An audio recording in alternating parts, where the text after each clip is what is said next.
Hello beautiful soul! Welcome back to my channel. This is my channel. I'm from Japan, Kabayan Libra. This reading is for you. Tingnan natin ng iyong, ano ba to? August 16 to 31, 2025. Maraming salamat muna sa mga subscriber, new subscriber, cross-watcher, at sa mga bagong pasok dyan. Welcome na welcome kayo sa bahay ni Ate Aimee. Salamat din sa naktaba ng puso ninyong mga comments at sa mga nagpa-personal reading. Marami pong salamat. Kung gusto nyo na energy nyo lang talaga, ang gusto nyo makuha natin, all the details is in description below. Pakicheck na lang sa mga magpapa-personal reading sa baba ng video. This is a general reading, Kabayan Libra. Kunin mo lang ang sayo at itapon ang hindi naman sayo. Maaring vice versa. Energy mo, energy ng person mo, energy ng malapit sa puso mo. Ano ba yun? Nangyayari or mangyayari pa lang. Use your own intuition. Lawakan nyo, isipan nyo. Energy reading tayo. Ano man ang gender mo, ano man ang edad mo. Pasok mo yung sarili mo. Pagka hindi ko nakuha yung energy mo ngayon, baka next time makuha ko na. Tandaan nyo palagi na kayo pa rin ang makapagpapabago ng buhay o ng destiny nyo. Wala sa kahit kanino man, wala sa baraha. Okay? Unsettled times need to plan ahead. May mga sitwasyon na kailangan planuhing maigi. Huwag basta-basta. Huwag agad-agad. Huwag magmamadali. Huwag jump. Diba? Kaya nagme-mess o nagkakaroon ng hindi magandang outcome. Pwedeng sa trabaho mo, sa pera mo, sa relationship, o anumang aspeto ng buhay mo. Taking a vacation, physical or mentally, maaari magkakaroon ng mga pagbabakasyon. Pwede magbabakasyon kayo when it comes sa tabi ng dagat, uuwi kayo ng Pilipinas, or magre-rest muna kayo, papahinga muna kayo. Hindi man kayo magbakasyon, siguro magpapahinga kayo, ganyan. May mga resting time. Diba? Yun, kumagahan dito rin yung sitwasyon na maaari magkakaroon pagpaplano. Yan, pagpaplano yan. Planning for vacation, magre-rest, mag-holiday, gusto mo na ng mental peace, mga ganang sitwasyon. Uy, good luck! Congratulations kung sa mga aspeto ng buhay mo yan. Yes, there's a good luck coming sa buhay mo. Maaaring yung iba naman sa inyo, meron kayo mga hammock or kaya meron kayo mga horseshoe. Yan, lucky kasi yan yung horseshoe. Maganda yan lagay sa pintuan. Maganda siya. Lucky kasi siya. Parang, di ba ang kabayo, di ba? Ano yan sa kabayo? Parang sisipain niya yung bad luck and i-welcome niya yung ganun. Basta i-research nyo na lang. Successfully overcoming a problem. Okay, nandito na yung sitwasyon, no? Sinasabi rin dito na kung hindi pa man, may mga aspeto ng buhay nyo na hindi pa totally na re-resolve, this is a time to plan, no? And it will resolve. O kaya naman, makakaroon ng mga pagpaplano sa mga bagay-bagay dahil sa pagpaplano na yon is magsasuksesyon. Kasi andito na si good luck and success. So, sabihin, nasa tabi mo si luck, no? Nasa sa tabi mo yung si success. Congrats. Ito. Oy, happiness, oh. Ang ganda ng ano, O may happiness ka. Okay, this is also the freedom, ano? Andun ka sa sitwasyon mo also yung may mga magsasuccessful. Yan, successful. May mga birthday, celebration, getting together, vacation, happening, may mga ganyan. Enjoyment, situation. Also, ito yan, hope yan, syempre. Freedom also, ang nakikita ko dito. Ganda ng ano mo. Oh, you're going to success, climbing toward success. Ano man yung mga balakid na mangyari sa'yo, huwag kang hihinto kasi you're going toward to success. Maari naman na nandito rin kasi si Tulay, ito si Bridge, maari din na nandito ka sa sitwasyon mo, sa iba sa inyo siguro kasi nandito si happiness. When it comes sa love life siguro doon, kumbaga maari may mga nagkakaroon na pagbabalikan, recovery, or kung hindi ka nagkaintindihan in the past, maaaring magkakaroon, maaaring ganun, o kaya family man yan, kung sino man sa buhay mo. Andito rin yung may mga situation na tatahakin ka dito, no? Sa iba sa inyo, siguro, business sa iba, or mayroong mga project, creativity, may mga ganung sitwasyon sa inyo. Ay, meron kang secret admirer. Uy, mukhang, eto yun ha, pero ang sinasabi dito ha, need to plan ahead. Planuhin mo maigi. Baka iba sa inyo ay kasama nyo yung lovers nyo when it comes to vacation, resting, holiday. Maaring itong tao na to or ika, vice versa, is magbibigay ng good luck, ganyan. So, iba sa inyo or ng happiness. Pwedeng family, pwedeng anak. Kung may mga anak kayo. Pero dito si Bat, oh, may tao na enemies ka, no? Working against you. Mag-ingat ka na lang, talaga. Kasi may tao na hindi rin maganda ang magiging pakay sa'yo. Basta as long as nagtatrust ka sa intuition mo, hindi ka ano yun. And meron tayong araw. Ala, meron kang ano. Diba meron kang bat? Oh, ibig sabihin, yung iba dito, tamo, dito rin si Love. Mag-ingat pa rin kayo sa money ha, sa money. May mga excitement situation, may tao dito o may mga tao na gagawan ka ng ano, ng ano to, hindi magandang situation, mga trouble accusation, hanapan ka ng ano, hanapan ka ng hindi magandang sasabihin sa'yo, gagawan ka ng mga kwento, ganyan, sa iba sa inyo. Basta mag-focus ka lang, may distraction ka, wag kang magpa-distract, no? Dito sa situation kasi maaring ito yung enemies mo, no? Maaring enemies mo is minamadyagan ka at may ginagawa na sila, niluluto na sila na gusto nilang itapon sa'yo o sabihin nila sa'yo. Pwede rin na ito is love, no? Or pwede siyang malapit sa'yo, pwede siyang karelasyon mo, pwede siyang kaibigan, kapatid. Basta, ibig sabihin malapit siya sa'yo sa nakikita ko dito. And also, when it comes to sa climbing to success, saka successfully problem, iba sa inyo siguro na handito kayo sa sitwasyon na maaring you're thinking, kasi dito rin sila, you're thinking siguro na when it comes sa business is related to a food, no? Mag-ingat din kayo sa mga pagluluto o pagpiprito. Ikaw or someone is pwede kayong mabanlian ng mantika, mapaso, ganyan, kung ano man mangyari, no? Mag-ingat pa rin kayo. May taong masama ang pakay sa'yo, ah. Mag-trust ka lang, ha? Focus to your target. Ano pong energy ni Libra?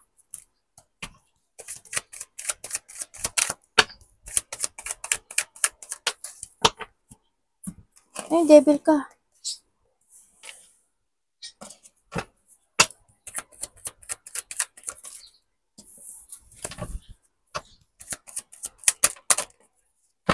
Nyang, ba't ganoon?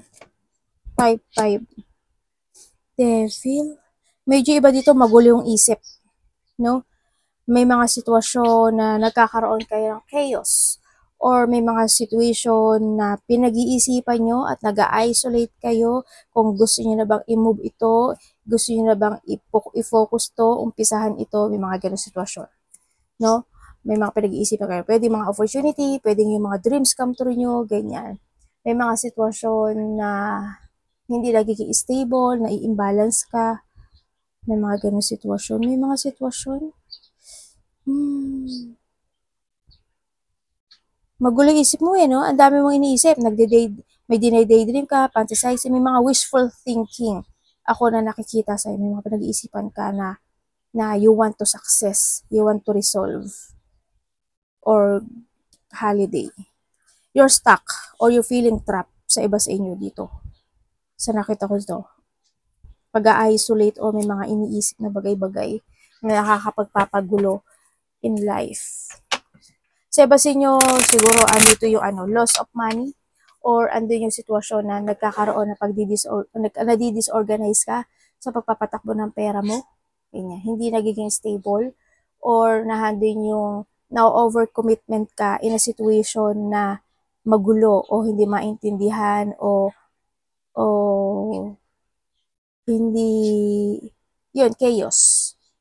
Yun ganun. Kasi andito sila sila bat tsaka yung enemies, di ba? Pwede sa relationship, ganyan. Anong parating sa kanya? Ano parating kay Libra? Ano yun? Ano po to?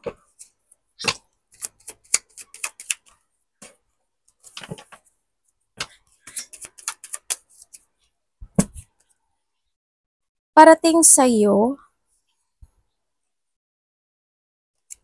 9,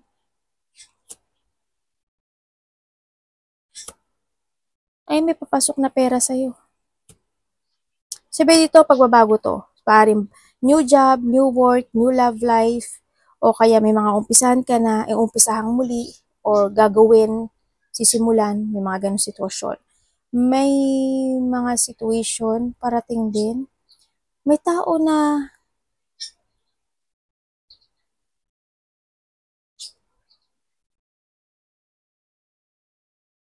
universe pwedeng may mga iisipin ka raw. Kasi may mga iisipin ka na you want to progress. May mga iisipin ka na, o may mga i-analyze ka na bagay-bagay. Parang magkakaroon ka ng decision making to make na gusto mo, yung tulad na sabi ko kanina, gusto mo actionan.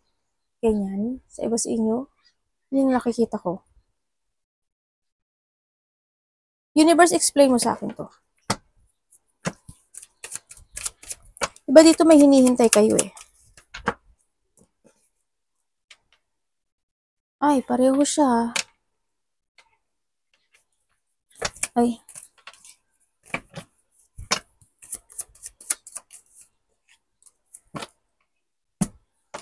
Ay, may lalaki. Parating, ang nakita ko dito, magkakaroon kayo ng pag-uusap. Ikaw or someone, vice versa tayo magkakaroon ka na, may taong makikipag-usap sa'yo. Either mother figure siya, or ikaw ito Yun ang nakikita ko. Pwede siyang related to money. Pwede siyang related sa holiday, tulad ng sabi ko kanina, or vacation. Pwede siyang related to business, project. Ganun nakikita ko sa'yo. Hindi makapag-usap daw sa'yo.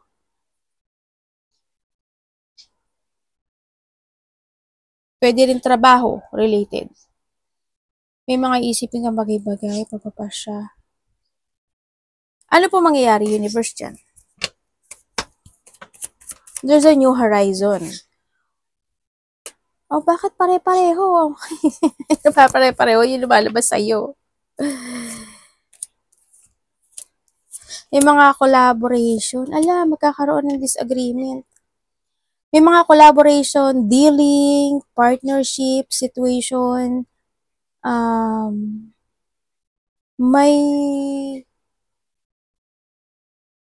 May tao daw na magsishare sa'yo ng goals, or ikaw magsishare ng goals sa kanya. May makipag-usap sa'yo. Or ikaw makipag-usap.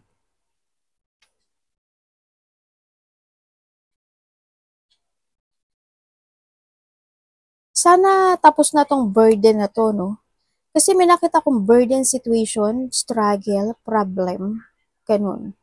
Pwede nag-struggle ka, diba? Pwede rin nag-struggle ka sa pera mo, sa trabaho mo, sa business mo, ganyan.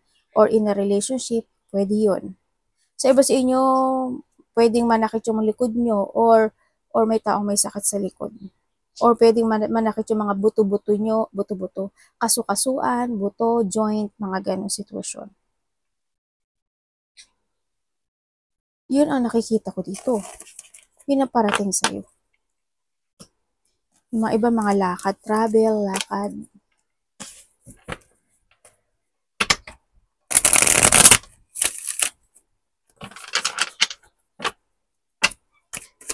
Ano dapat iwasan ni Libra? Patay na. Tama o pareho siya the king and the queen. Bakit may taong hindi stable? Ito. Ba dito may hinihintay kayo? Resulta, reward, mga ganong sitwasyon. Iba dito, business nyo talaga parang food something, food related, tulad ng sabi ko kanina sa umpisa.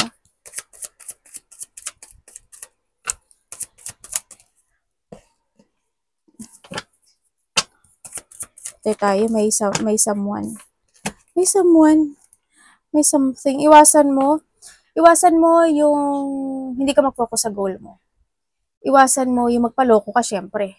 Diba? Trust ka sa intuition mo.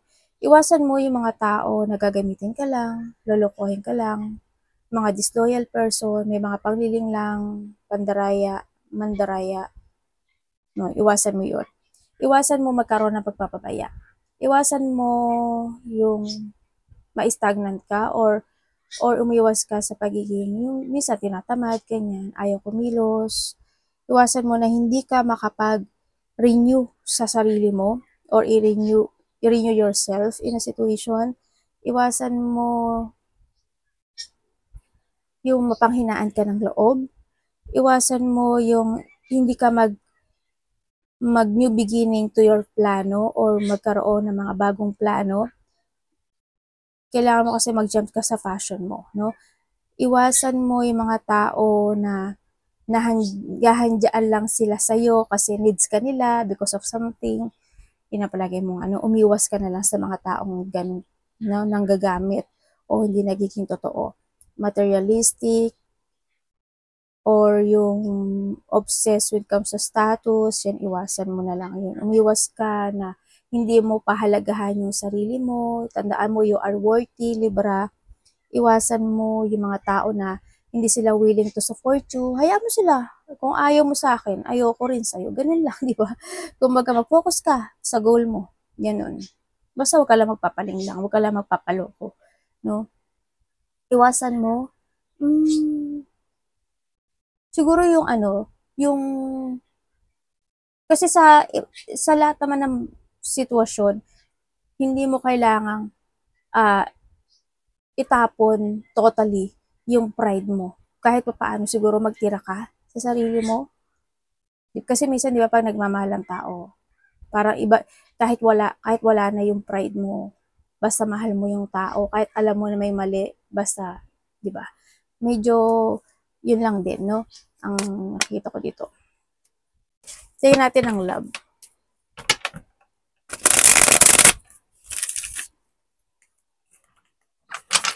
Kamusta ang love? Kapatid, anak, magulang, karelasyon, ha? Kaibigan, pamilya. Kamusta love ni Libra?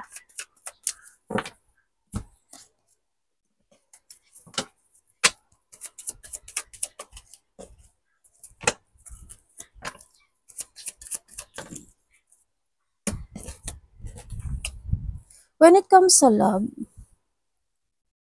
kung kayo nagkahiwalay, nitong taon na to, kasi nagkaroon ng paghihiwalay, no? May nag-move, or maybe ikaw, or vice versa, kasi no pointed name. Okay. Nagkaroon mga deep wound, battle in this relationship. May nag-move on, may umalis, may nagsinungaling, nagkaroon ng clarity na I need to move on, start a new beginning in life. Pero, alam mo yung nagkaroon ng pagsisisi. Maari ikaw, nagkaroon ka ng pagsisisi, sana hindi ko lala siya nakilala, or siya rin, nagkakaroon siya ng pagsisisi, something ganun. Nagkaroon ng mga disappointment, hindi naging maganda yung outcome, pero isa sa inyo is still care. No? Yun na nakikita ko dito, still care, at may mga kinikim-kim pa rin, o kinikim-kim pa rin yung sitwasyon na ito sa paghihiwalay. Sa nakita ko to. Lagi pa rin iniisip, nahahatak na nakaraan, gusto ng resetting or gusto ng new beginning. Still burden ang nakikita ko dito. Hindi niya alam kung tatawagan ka niya o connect siya sa'yo o i-text ka niya. Medyo may kaba kasi siyang nararamdaman. Sa mga single, may makikilala kayo na tao na pwede siyang kasama sa trabaho, or makikilala nyo is nasa ibang bansa. Yun ang nakikita ko dito. Taga ibang bansa. Pwede ikaw nasa ibang bansa, magkalayo kayo kumaga. Pwedeng province. Pero bansa to, ibang bansa to. Sa iba sa inyo. Karoon na nga na separation. Pero namimiss ka daw nito, or vice versa. Mas matanda sa inyo yung karelasyon mo, or ikaw mas matanda. Vice versa tayo, And then, kung kayo is magkarelasyon, itong tao na to, syempre sa relasyon kasi hindi naman may iwasan yung disappointment. Di ba? Hindi maiwasan yun. Hindi mo maiwasan yung mga self-doubt, mga pagsisisi, hindi mo maiwasan yung frustration sa relationship. Natural na yun. Kumbaga, isa lang sa inyo is, yun lang, care pa rin siya kahit papaano, ikaw or siya, hando pa rin pagiging care at pag-aalala in this relationship. Nandun pa rin naman yun. Pinipilit niyang balansehin yung relationship na to. Sa nakikita ko dito, kinikim-kim na lang niya, no? Yung nararamdaman niya dito. Nagkakaroon na lang siya na siguro pag muni-muni, pero try to fight pa rin yung relationship. Nagkakaroon pa rin ng resetting or bagong simula dito sa relasyon na ito. Nagkakaroon pa rin ng beginning, kumbaga. Yun ang nakikita ko dito. Meron ako nakikita na pero syempre hindi agad makakalimutan yun mga nangyayari na napag-aaway, hindi pagkakaintindihan, di ba? Hindi pa rin mawawala yun. Maala at maalala, mahuhold pa rin yung isa sa inyo sa nakaraan. Kumbaga, nagkakaroon, sa iba sa inyo, nagkakaroon dito ng blockage in this relationship. May blockage kayo. May mga pain kasi ako nakikita. May blockage in this relationship. Siguro andun yung thinking mo na, siyempre, andun yung doubt, di ba? Gusto ba ako na talaga nito? Mahal ba ako? Sa iba hindi kay lahat. Pag nagkakaroon ng self-doubt or nagkakaroon ng disappointment sa relationship. Meron ako nakikita sa ibang message, may nakikita ako dito na moving home. Hindi ko alam kung maglilipat ka ba ng bahay, lugar, may moving home or someone into your life, maaaring ganun. May moving home situation ako nakikita.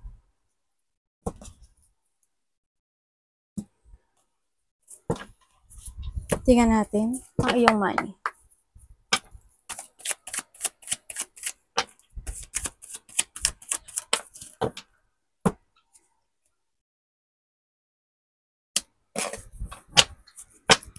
Bakit po?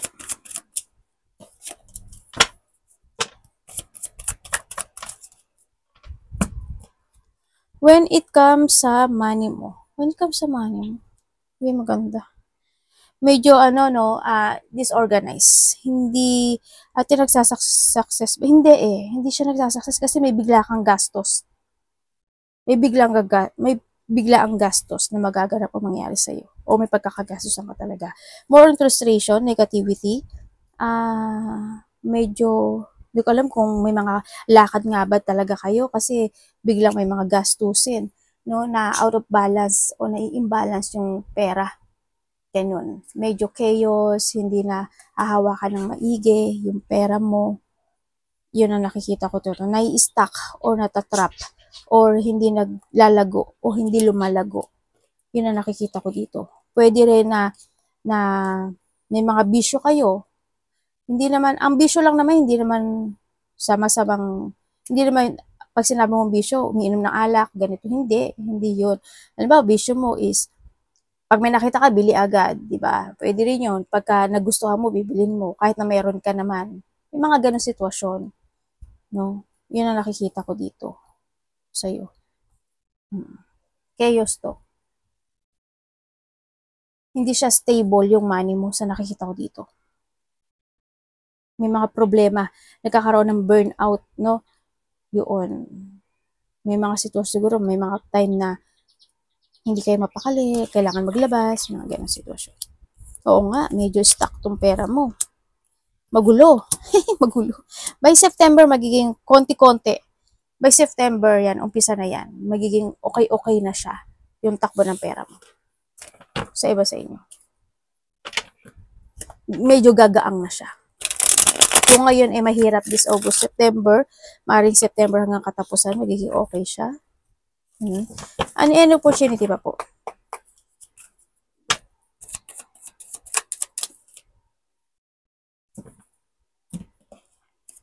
Yung mga kasiyahan na magaganap, may mga pakikita-kita ng mga mahal sa buhay.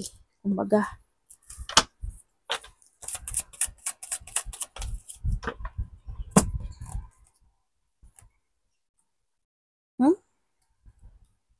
Any opportunity? Bakit may tao na nagsisinungaling?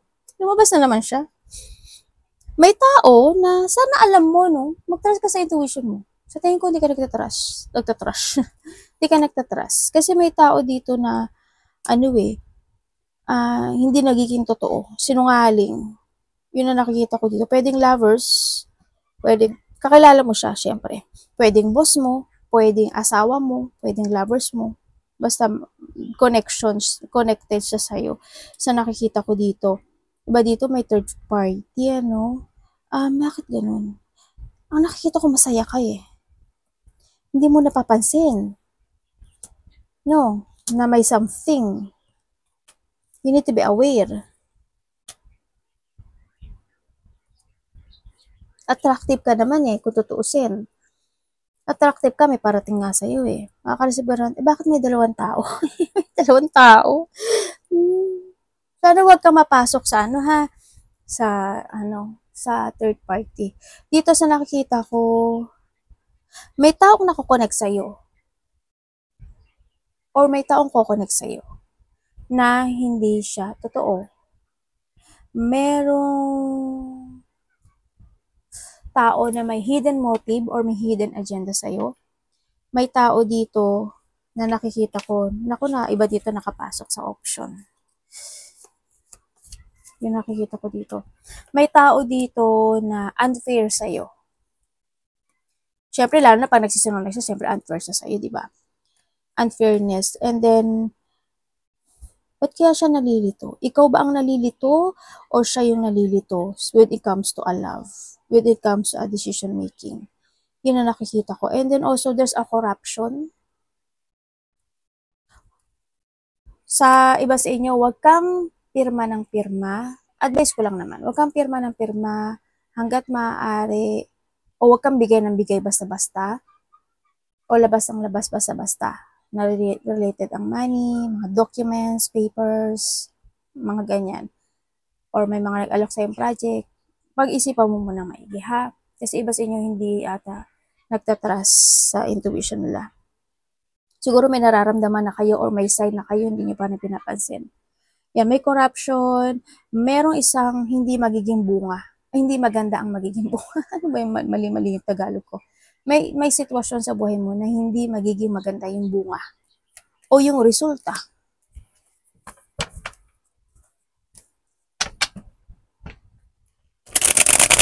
May taong babalik, pero bakit siya nagsisinungaling?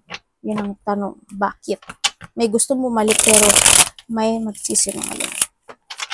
Advice Universe kay Libra.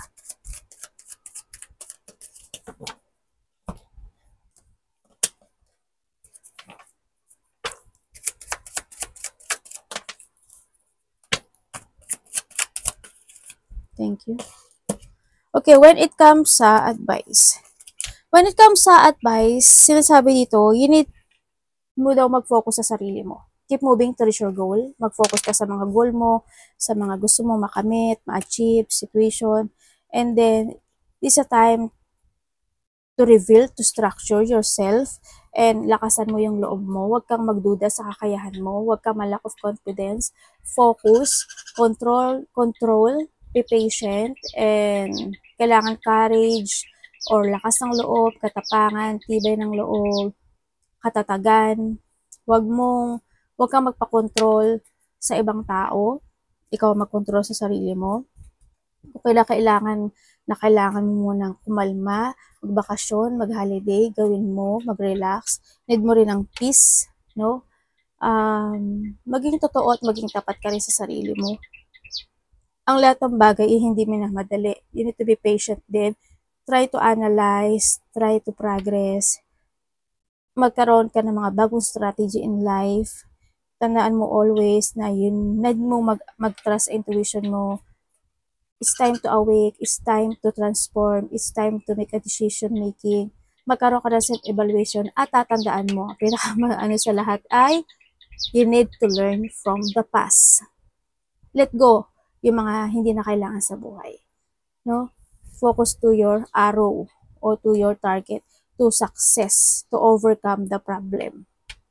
Para dumating si fortune at si happiness. Kailangan mong nang mag-settle sa plano mo.